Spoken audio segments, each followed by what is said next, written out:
The Kingdom of Africa was an ephemeral frontier zone of the Siculo-Norman state in the former Roman province of Africa, corresponding to parts of Algeria, Tunisia and Libya today. The main primary sources for the kingdom are Arabic, the Latin sources are scanter, according to Hubert Houben, since Africa was never mentioned in the royal title of the kings of Sicily. One ought not to speak of a Norman kingdom of Africa. Rather, really amounted to a constellation of Norman-held towns along coastal Ifrīqiya. The Sicilian conquest of Africa began under Roger II in 1146–48. Sicilian rule consisted of military garrisons in the major towns, exactions on the local Muslim population, protection of Christians and the minting of coin. The local aristocracy was largely left in place, and Muslim princes controlled the civil government under Sicilian oversight. Economic connections between Sicily and Africa, which were strong before the conquest, were strengthened, while ties between Africa and northern Italy were expanded. Early in the reign of William I, the Kingdom of Africa fell to the Almohads. Its most enduring legacy was the realignment of Mediterranean powers brought about by its demise and the Siculo-Almohad peace finalized in 1180. Background. Regarding the motive for the Normans' military involvement in Africa, historian David Abulafia raises three possibilities: religious, economic, or imperialistic. Economic motives. Sicily and Africa had close and growing economic ties during the period 1050 to 1150. The Sicilians imported gold, shipped by caravan across the Sahara to Kairouan and Mahdia, and cloth manufactured of Egyptian and local flax cotton imported from India and Sicily. Besides this cotton, the Sicilians exported large quantities of wheat, cheese and processed meats. The Greek Orthodox monastery of San Salvatore in Messina was permitted to export its surplus wheat to North Africa in return for wax for its candles. During this time, Africa underwent rapid urbanization as famines depopulated the countryside and industry shifted from agriculture to manufactures. The depredations of the Banu Hilal and the Banu Sulaim also destroyed many fields and orchards, and forced the population to seek refuge in the towns. Count Roger I of Sicily is known to have maintained men in Mahdia to collect export duties,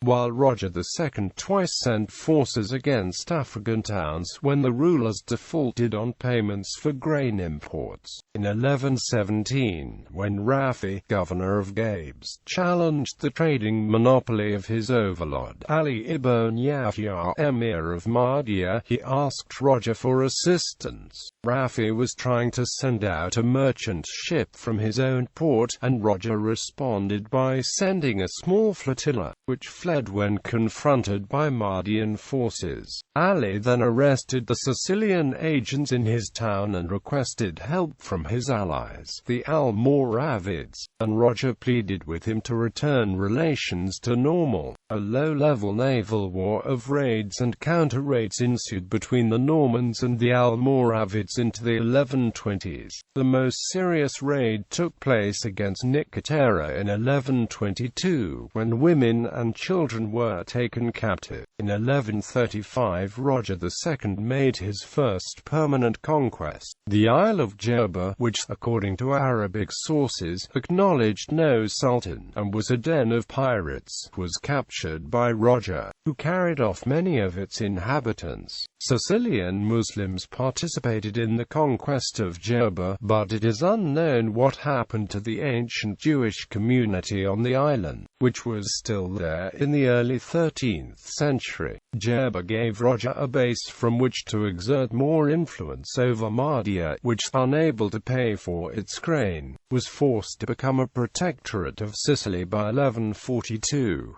Its foreign affairs fell to Roger, who forbade alliances with other Muslim states inimical to Sicily. and probably received its customs revenues in lieu of payment for the grain needed to feed it. Roger also had a right to seize any city rebelling against the lordship of the Emir of Mahdia. The Emir himself, Al-Hasan ibn Ali, whom Ali ibn al-Atiyah calls the Prince of Africa, was personally indebted to the Sicilian Fisc, quite possibly as a result of his luxurious tastes. One Arabic chronicler noted how the accursed one imposed the toughest conditions, and he had to accept them, and he offered him obedience so that to all intents he became a mere meal for Roger. Religiosity. Two Latin chronicles, Robert of Tournai's Chronica and the anonymous continuation of Sigebert of Gembalux's Chronica, are the only sources to assign religious motives to Roger's conquest of Africa, coming as it did at the same time as the Second Crusade and the Wendish Crusade. Roger is not known to have received any papal approval for his African venture. The Arabic sources do, however, refer to his army as being recruited from all around Christendom, an assertion which may be more hyperbole than fact.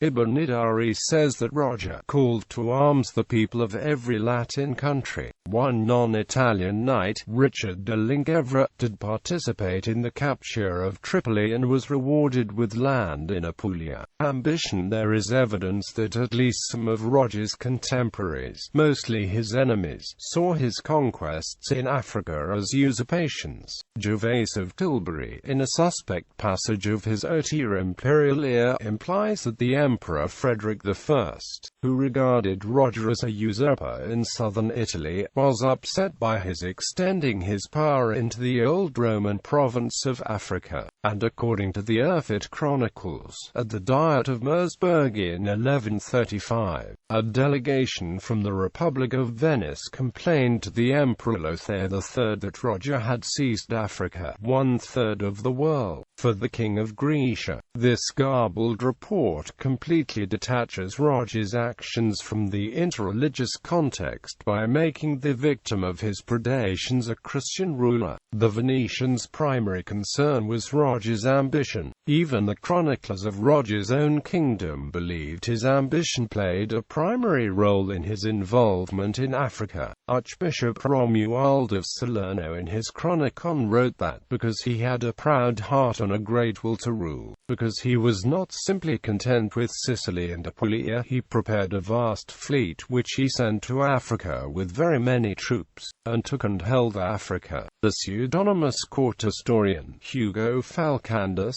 in his Liber de Regno Sicilii Epistola ad Petrum Panormatalne Ecclesiae Thesaurarium, also emphasized Roger's desire to expand his kingdom. He took care no less by force than by prudence to defeat his enemies and to extend his kingdom to its furthest limits. He conquered Tripoli in Barbary, Mahdia, Sfax, Gabes and many other barbarian cities after undergoing many labors and dangers. The incorporation of northern Africa into the Sicilian kingdom would have posed no problems for Roger. The cultural connections between Sicily and northern Africa were stronger than those between Sicily and his own peninsular Italian domains. Rise and fall of Norman rule in Africa. In 1087, when the organizers of the Mahdia campaign asked him for his assistance, Roger I, who since 1076 had an economic treaty with the Tamim ibn Mu'izz, Emir of Tunis, refused, saying, "As far as we are concerned, Africa is always there. When we are strong we will take it."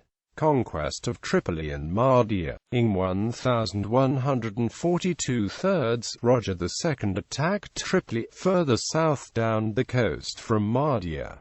In 1146 he besieged it and took it. The city had already been depleted by a series of famines and was practically in a state of civil war when Roger's troops assaulted it. It was still an important port on the sea route from the Maghreb to Egypt. Several of the minor emirs in the vicinity of Tripoli sought Sicilian overlordship after this.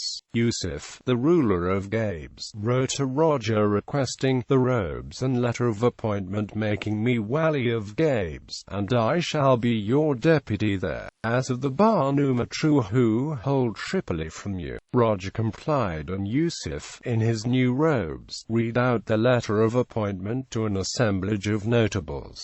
Gabes had long been an irritant to Mahdia, and Al-Hassan of Mahdia attacked it and brought back Yusuf to Mahdia, and stoned him to death. It is possible that Roger's attack on Mahdia in 1148 was a response to this insubordination on the part of its emir, but Ibn al-Athir suggested that Roger was merely taking advantage of a famine in Africa, despite the fact that he had a treaty with Al-Hassan until 1150. In June 1148, Roger sent his admiral George of Antioch, a former Mahdian officer, against Al-Hassan. Off the island of Pantelleria, the Sicilian fleet encountered a Mahdia ship bearing some carrier pigeons. George had the birds sent home with false messages that the fleet was headed for Byzantium. When the Sicilians reached Mahdia on the 22nd of June, the emir and his court fled the unprepared city, leaving the treasure behind. This was seized as booty, but the Sicilians were given only 2 hours to plunder the city, while its Muslim inhabitants took refuge in Christian homes and churches. Roger quickly issued a royal protection, or amen, to all the city's inhabitants. According to Ibn Abi Dinar, George restored both cities of Zawila and Mahdia, lent money to the merchants, gave alms to the poor, placed the administration of justice in the hands of Qadi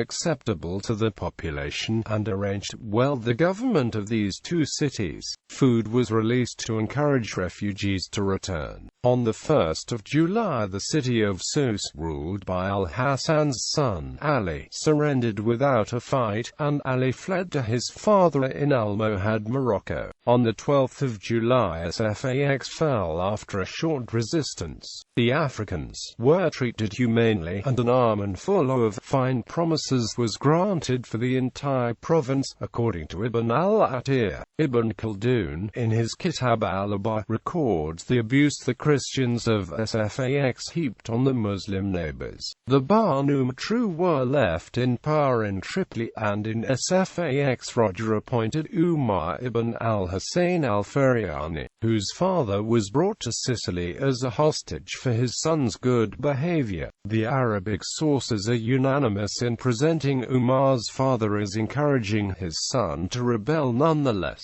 The town of Barasht and the Isles of Kirkena fell to Roger, as did the unruly desert tribes. After the brief period of conquest and acquisition, the dominion of the Franks extended from Tripoli to the borders of Tunis, and from the western Maghreb to Kairouan. After the Almohads took the city of Bughi, upon which Roger may have had designs, in 1152, a fleet under Philip of Mahdia was sent to conquer Bone. According to Ibn al-Athir, Philip was a secret Muslim who treated the inhabitants of Bone gently.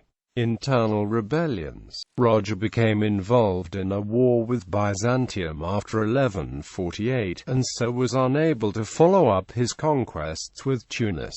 The Tunisians feared they would be attacked, and sent grain to Sicily in hopes of averting it, according to Ibn Idari, who also read that was still in power in the city when the Almohads attacked it in 1159, although he was in fact dead. The Venetian chronicler Andrea Dandolo is probably correct in asserting, and the kings of Tunis paid him tribute. Roger died in 1154, and was succeeded by his son William I, who continued to rule Africa. His accession was taken for an opportunity by the native officials, who clamored for more powers to tax. The Arabic historians Ibn al-Athir and Ibn Khaldun both hoped that Roger would defend his African lands against Almohad extremism and intolerance. After his death, some Muslim officials demanded that sermons be preached against the Almohads in the mosques. All the inhabitants of Africa preferred Muslim rule to Christian, and as the Almohads advanced eastward, William I's native governors made contacts with his Moroccan foes. The local uprisings in favor of the Almohads were well organized, and Ibn al-Athir and Ibn Khaldun connect them with the contemporaneous Sicilian uprising engineered by Mayo of Bari. Among the rebels was Umar ibn al-Husayn al-Faryani, and among the city's loss was Zawila, a suburb of Mahdia. It was reconquered, and served as a place of refuge for Christians escaping Almohad persecution in the last days of Norman Africa. Almohad invasion. After having regained his authority, William sent the fleet against Tunis in Egypt, which Roger may have attacked as early as 1153 quarters. In 1157 the chronology of these events is difficult to establish. The Sicilian fleet raided Ibiza. In the Muslim Balearics, the Italian Arabist Michel Amari suggested that this last was an endeavor to interrupt the Almohads' shipping routes, but Ibiza lies well to the north of the African coast. From Ibiza the fleet had to come to the aid of Mahdia, which was under threat from Almohad forces. All of Norman Africa was essentially abandoned to the Almohads save Mahdia. Tripoli fell in 1158, and Mahdia was under siege from late in the summer of 1159. In response to the Almohad caliph's question, "Why did you ever abandon so strongly fortified a place as that?" Al-Hassan, who was in his camp, is said to have replied, "Because I had few in whom I could place my trust, because food was lacking, and because it was the will of fate." Quote,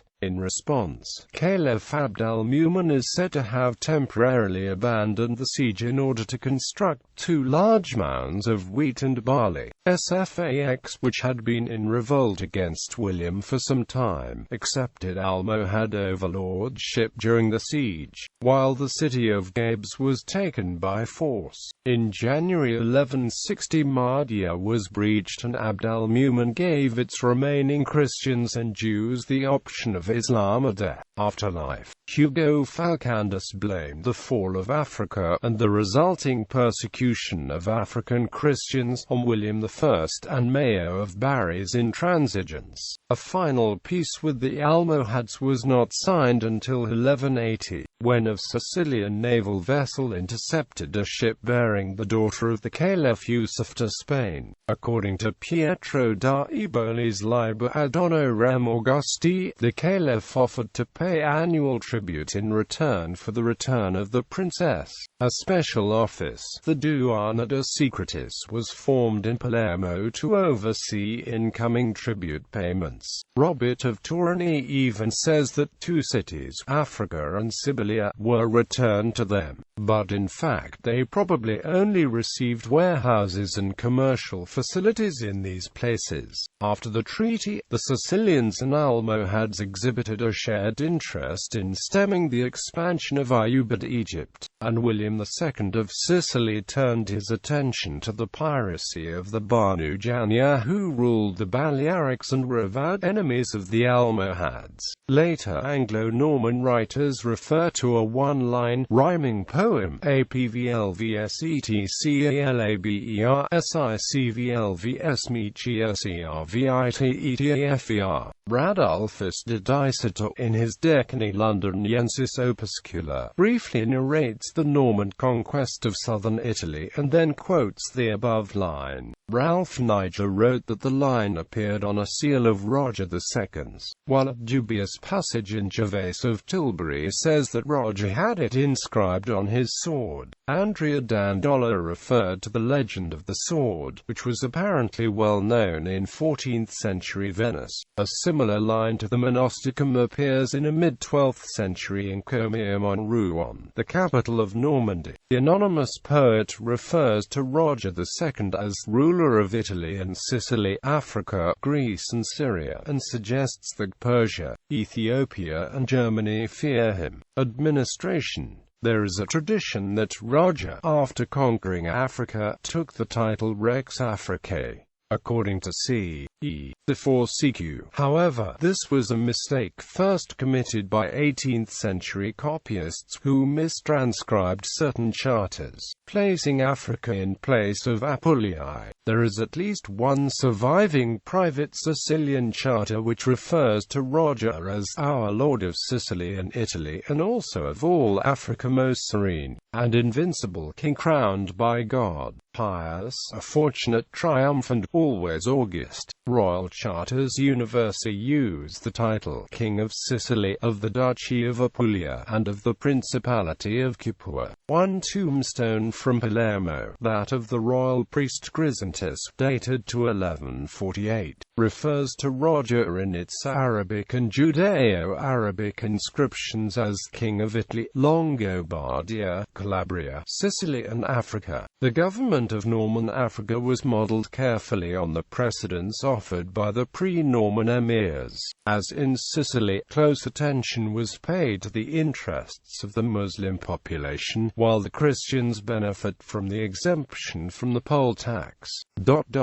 Apart from the garrisons in the African towns, and apart from the use of Norman-style cavalry charges, evidence for the presence of Norman or Frankish characteristics cannot be found. The architects of the African Empire were not Normans but Greek and Arabic courtiers.